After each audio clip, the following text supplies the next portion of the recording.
Rebel సాబ్ rebel సాబ్ ఆ lyric నేనే రాశా. సరే ఇది నువ్వు దయ్యాన్ని పంపించే అది వాడిన మైక్ ఇది. ఓ మంచిదే కదా డార్లింగ్, ఆ దెయ్యం వల్లే 4 డబ్బులు వస్తున్నాయి ఇప్పుడు. అంటే బస్ స్టాప్ నుంచి ఈరోజు ఎయిర్పోర్ట్ దాకా వచ్చావు. ఎయిర్పోర్ట్ వచ్చేసాను అంతే, ఫ్లైట్ ఎక్కడమే ఆలస్యం. ఫ్లైట్ ఎక్కి తిరిగేసి కూడా వచ్చేసాను. సక్సెస్ ఫ్లైట్ ఎక్కిస్తున్నావా లేదా మమ్మల్ని? అది నీ చేతుల్లోనే ఉంది, నువ్వే కొడుతున్నావు అక్కడ. నా పని అయిపోయింది. నువ్వు ఎంత బాగా కొడితే. డార్లింగ్ చూడండి డార్లింగ్, అసలు ఫస్ట్ రోజు నుంచి ఈ మాట మీదే ఉన్నాడు. సరే మాట్లాడు, చెప్పు డార్లింగ్. నీ వెనక్కే నేను. చాలా మాట్లాడాలనుంది, చాలా చెప్పాలనుంది, కాకపోతే అన్నీ చెప్పు డార్లింగ్. నేను వెయిట్ చేస్తా. నీకు చాలా కామెడీగా ఉంది డార్లింగ్. మన అంతే కదా darling. Anyway thank you so much. First of all రెబల్స్కి చాలా చాలా థ్యాంక్స్. ఎందుకంటే నేను తీసిన సినిమాని బిగినింగ్ నుంచి నన్ను ఎంకరేజ్ చేస్తూ ఇంత దూరం తీసుకొచ్చారు. అసలు ఈ సినిమా, ఈ మూమెంటు, ఈ ఈవెంటు ఇక్కడికి వస్తాను అని అనుకుంటున్నానంటే కారణం ఇద్దరే.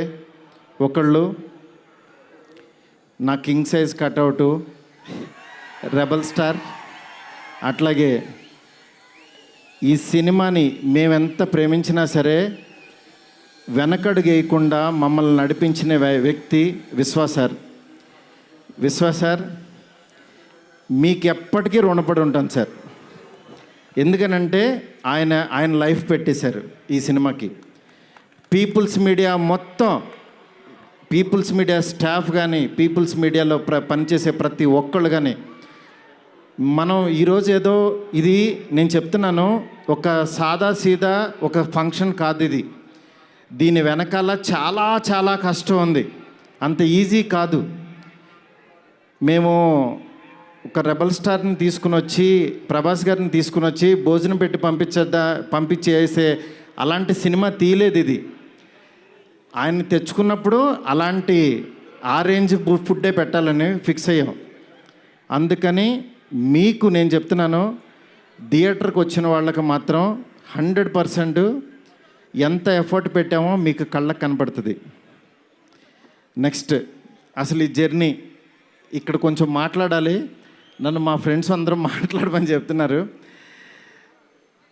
అంటే కథల్లోనూ, చరిత్రలోనూ, పుస్తకాల్లోనూ వింటూ ఉంటాం, ఆ దేవుడు అలా కిందకి దిగొచ్చాడు, కనకదుర్గమ్మ ఒక రిక్షావాడు కోసం కిందకు వచ్చింది, ఇట్లా వింటూ ఉంటాం, ఆ పుస్తకాల్లో చదువుతూ ఉంటాం. నా రియల్ లైఫ్లో ఆదిపురుష జరుగుతున్నప్పుడు బాంబే నుంచి కాల్ వచ్చింది. ఆయన రాముడు గెటప్లో ఉన్నప్పుడు ఈ మారుతి వెళ్ళాడు ఆయన దగ్గరికి. వెళ్ళిన తర్వాత అలా మా పరిచయం స్టార్ట్ అయింది. ఆయన ఆ రోజు బాగా నవ్వించానని అనుకున్నాను. కానీ ఆయన అంటే ఆయనకు అసలు అవసరం లేదు. ఎందుకంటే బాహుబలి హీరో. కాశ్మీర్ వెళ్ళినా, ఆఫ్రికా వెళ్ళినా, ఇంకెక్కడికో మసైబారా అని ఏదో మారుమూల గ్రామం సౌత్ ఆఫ్రికాలో ఎక్కడో వెళ్ళాం. వెళ్తే నేను ఫిల్మ్ డైరెక్టర్ని అన్నా. అవునా అన్నాడు, పైనుంచి కింద చూశాడు. నా హీరో ఎవరో తెలుసా అన్నా. అంటే ఎవరని అన్నాడు. ప్రభాస్ అన్న. ఓ బాహుబలి హీరోనా అన్నాడు. అంటే మసైబారాలో ఒక వేరే జాతి వాళ్ళకు కూడా తెలిసిపోయారు ఆయన. నిజంగా రాజమౌళి గారికి ప్రతి డైరెక్టరు చాలా చాలా చాలా రుణపడి ఉన్నాం. ఎందుకనంటే ఇవాళ పాన్ ఇండియా అని అందరూ కాల్ రేస్కి తిరుగుతున్నాం, కానీ ఒక వ్యక్తి లైఫ్ పెట్టేసి ఒక మీడియం రేంజ్ హీరోని ఒక పాన్ ఇండియాకి పరిచయం చేసి ప్రపంచానికి ఈరోజు ఒక పెద్ద కటౌట్ని నిలబెట్టారు ఆయన. నిజంగా మనం ఒక తెలుగు ఇండస్ట్రీకి ఈరోజు ఒక స్వర్ణయుగం లాంటిది. ఒక సుకుమార్ గారు, ఒక సందీప్ రెడ్డి వంగ, ఒక ప్రభాస్ గారు, అల్లు అర్జును, ఇట్లా అసలు ఎంతమంది ఎన్టీఆర్ గారు, ఇట్లా రామ్ చరణ్, ఇట్లా ఎంతమంది స్టార్స్ తయారవుతున్నారు. నాలాంటి ఒక మిడ్ రేంజ్ సినిమాలు ఒక 11 సినిమాలు చేశాను. నా రేంజ్లో నేను చేసుకుంటూ వెళ్ళిపోతున్నా. అలాంటి వాడిని కూడా నువ్వు ఇక్కడ కాదురా బాబు, నువ్వు రెబల్ యూనివర్సిటీలో జాయిన్ అవ్వు, నువ్వు పెద్దోడవు అని ఆ వ్యక్తి తీసుకొచ్చి నన్ను ఇక్కడ నుంచోబెట్టారు. ఈరోజు నిలబడి మాట్లాడుతున్నా. నేను రాశాను, నేను తీశాను, కానీ నా వెనకాల ఉన్న శక్తి మామూలు శక్తి కాదు. అది ఆయన యాక్టింగ్ చేసి వెళ్ళిపోవటం కాదు, ఆయన లైఫ్ పెట్టేశారు. అది నన్ను అంటే ఆయన సినిమా పట్ల ఉన్న భక్తి, సినిమా పట్ల ఉన్న ప్యాషను, సినిమా ఆయన ఏకమైపోయిన తీరుకి అది మాటల్లో చెప్తే చాలా తక్కువైపోద్ది. నేను ఏదో కావాలని ఇట్లా పొగుడుతున్నట్టే ఇదని కాదు. ఆయన వేరే, ఆయన సినిమాతో ఏకమైపోయారు. మీ అందరు మనసుల్లో ఉన్నారు. ఆయన ఆ ప్రతిరూపం ఇవాళ మన ఎదురుగుండా కూర్చుంది అంతే. ఇలాంటి దీంట్లో ఈ రాజాసాబు 3 years తర్వాత చాలా కష్టపడి ఇక్కడ దాకా తీసుకొచ్చాం. మాకు పండక్కి మీ అందరికీ మిమ్మల్ని ఎంటర్టైన్ చేయాలని ఒకటే ఆకాంక్షతోటి వేరే సినిమాలు చాలా ఉన్నా సరే అన్నిటి మధ్యలోకి ఇంత పెద్ద బడ్జెట్ సినిమాని చాలా ధైర్యంగా విశ్వప్రసాద్ గారు తీసుకొచ్చారు మీ ముందుకి. డెఫినెట్గా ఇది ఆల్ లాంగ్వేజెస్ మామూలుగా ఉండదు సినిమా, ఎందుకంటే ఈ జోనర్లో అంత పొటెన్షియాలిటీ ఉంది. ఈ జోనర్ నెక్స్ట్ లెవెల్కి తీయగలిగాం. అలాగే నార్త్లో అనిల్ తడాని గారు రిలీజ్ చేస్తున్నారు, ఇక్కడ మైత్రి ఫిలిమ్స్ ద్వారా రిలీజ్ అవుతుంది. ఈ సినిమా నేను చెప్తున్నాను, ఏదో నేను తీసానని కాదు, నేను ఒక ఆడియన్ లాగానే చూస్తా. ఎప్పుడైనా సినిమా తీసానో నా పని అయిపోయిందని బయటకు చూస్తా. కానీ ఈ సినిమాని యాజ్ ఏ ఆడియన్గా రోజు నేను తీసిన సినిమా వేరు, తర్వాత ఆర్ఆర్ చేస్తున్నప్పుడు చూస్తున్నాను ఒక్కొక్క రీలు. నిజంగా నేను తీసిన సినిమాకి నాకే కన్నీళ్ళు వచ్చినాయి. ఆయన పెర్ఫార్మెన్స్ చూసి ఫస్ట్ రీల్లోనే నేనే కూర్చుని ఏడ్చా. ఆయనకి మనోడు అలెక్సా లైట్స్ ఆఫ్ అని అంటాడు, అన్న తర్వాత నేను ఏడుస్తున్న సంగతి ఎవరికి తెలీదు. నిజంగా అంత గొప్ప పెర్ఫార్మెన్స్ని ఈ సినిమా కోసం ప్రాణం పెట్టిన ప్రభాస్ గారికి ఎంతైనా రుణపడి ఉంటాను. డార్లింగ్, మాటల్లో చెప్పలేను డార్లింగ్, నాకు ఏడుపు వస్తుంది డార్లింగ్ మిమ్మల్ని చూస్తే.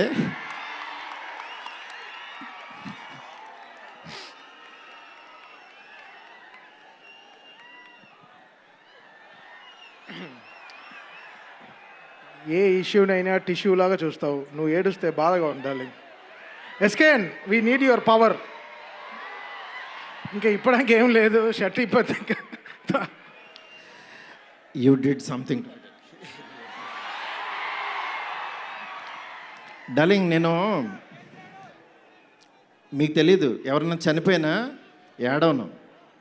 ఎందుకంటే వెళ్ళి కాసేపు చూసుకుని చావు కామన్ కదా అనుకుని వచ్చేస్తూ ఉంటా జనరల్గా.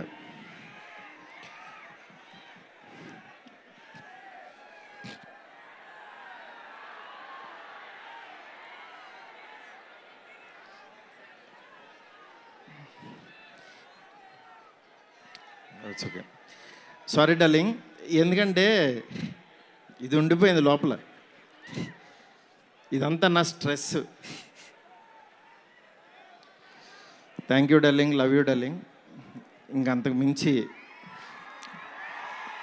చెప్పలేను. అలాగే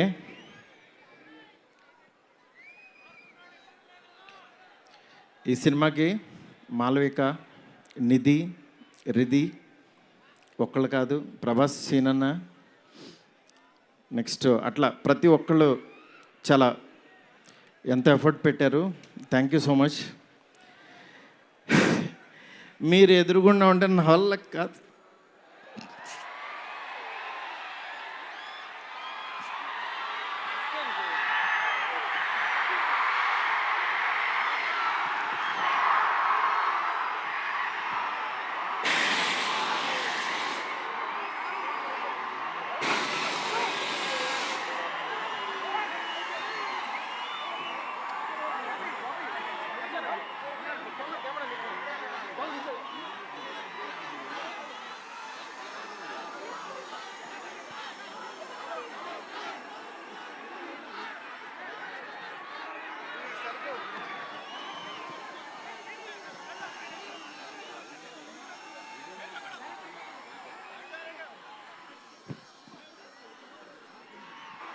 I know it's a very, very emotional moment.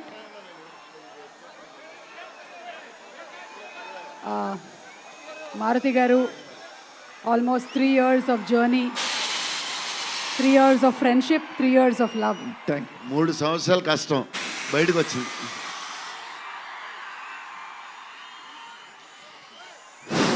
అయిపోయింది, నా పని అయిపోయింది, నా డ్యూటీ అయిపోయింది. నేను చెప్తున్నాను, సినిమా చూడండి అంతే. సినిమా చూడండి. సినిమాలో మిమ్మల్ని ఎక్కడన్నా 1% డిస్సాటిస్ఫాక్షన్ చేసినా నా ఇంటి అడ్రస్ పెడతా, రండి. 1% రెబల్స్ కానీ, ఫ్యాన్స్ కానీ, ఫ్యామిలీస్ కానీ, ఈయన్ని ప్రేమించే ఎవరైనా సరే మమ్మల్ని డిసప్పాయింట్ చేసావు మారుతి అని అంటే, విల్లా నెంబర్ 17 గుర్తుపెట్టుకోండి, కొండాపూర్లో ఉంటుంది, కొల్లా లగ్జూరియా, అక్కడికి రండి. ఇన్ని రోజులు మట్టి నేను ఈయన ఫోటోని ఇట్లా చూపిస్తూ ఉన్నాను కదా, ఇప్పుడు ఈయన్నే చూపిస్తున్నా. Vishwa sir, please come sir. People media factory అధినేత టీజీ విశ్వప్రసాద్ గారికి గట్టిగా చప్పట్లతో ఆహ్వానం పలుకుదాము. Raja Saab he's the man, producer. He's the man. మీరు చూస్తున్నారు ఈయన ఎంత ఎఫర్ట్ పెట్టారు. Thank you so much, thank you so much. And sorry, మిమ్మల్ని నవ్వించాలని అనుకున్నాను, నేను ఏడ్చాను ఇక్కడ. ఫస్ట్ టైము నేను సినిమా అంతా నవ్వించాడు డార్లింగ్. నేను ఎప్పుడు ఫస్ట్ సినిమా తీసినప్పుడు కూడా ఆడవలేదు, కానీ ఈ సినిమా మాత్రం thank you darling, love you darling. అలాగే నాకు సపోర్ట్ చేసిన నా ఫ్యామిలీ, నా వైఫ్ స్పందన, అలాగే నా పిల్లలు హియా, కేదార్, నీత, నెక్స్ట్ నా డైరెక్షన్ డిపార్ట్మెంట్, నా సైనికులు చచ్చిపోయారు ఒక్కొక్కళ్ళు. నేను అందరినీ సక్సెస్ మీట్లో ఒక్కొక్కళ్ళని పరిచయం చేస్తా. ఇక్కడ పనిచేసిన డిఓపి కానీ, ఆర్ట్ కానీ, ప్రతి ఒక్కళ్ళకి పేరు పేరున చాలా థ్యాంక్స్. ఎవరన్నా మర్చిపోతే క్షమించండి, నాకు ఇప్పుడు మాటలు రావు. Thank you so much. Thank you సుమ్ గారు. thank you so much.